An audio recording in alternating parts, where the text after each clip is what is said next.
Tirone Del Pino, ini buruk bagi kami. Kami butuh bobotoh.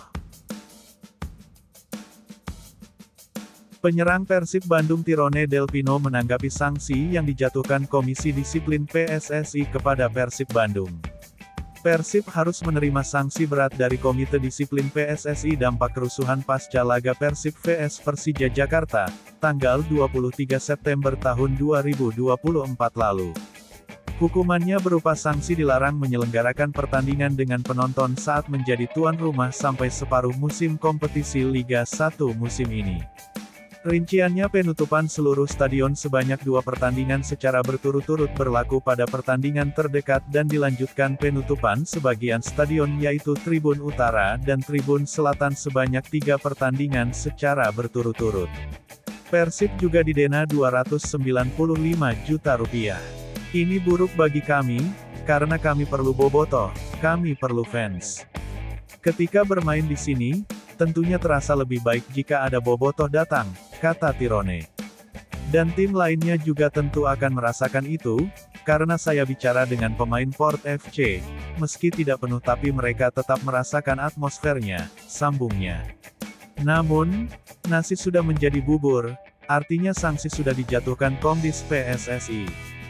Tirone berharap seluruh supporter bisa menjadikan sebagai pelajaran dari kejadian tersebut agar tak terjadi lagi ke depan.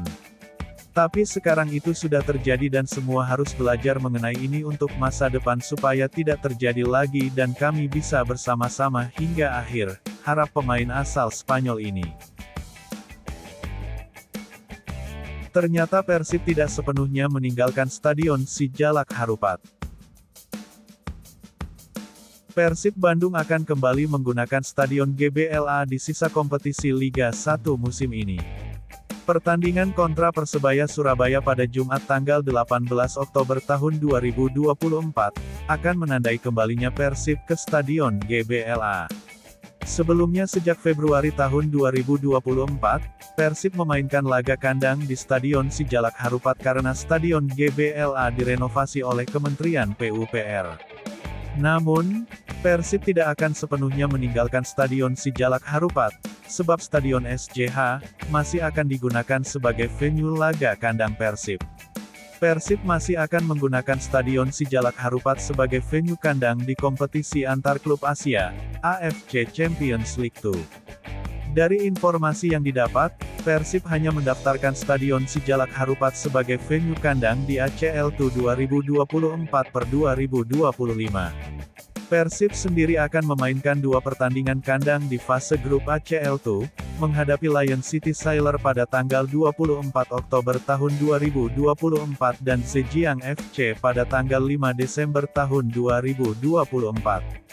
Yang menarik sejak kembali memainkan laga kandang di Stadion Sijalak Harupat, Persib baru sekali menelan kekalahan di semua ajang kompetisi resmi, Liga 1 dan ACL2.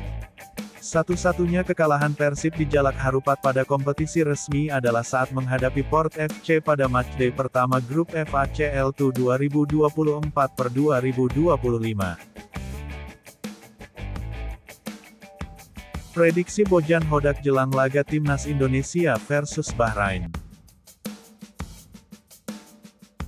Pelatih Persib Bandung, Bojan Hodak sampaikan pandangannya terkait pertandingan Timnas Indonesia versus Bahrain dalam lanjutan putaran ketiga babak kualifikasi Piala Dunia 2026 zona Asia.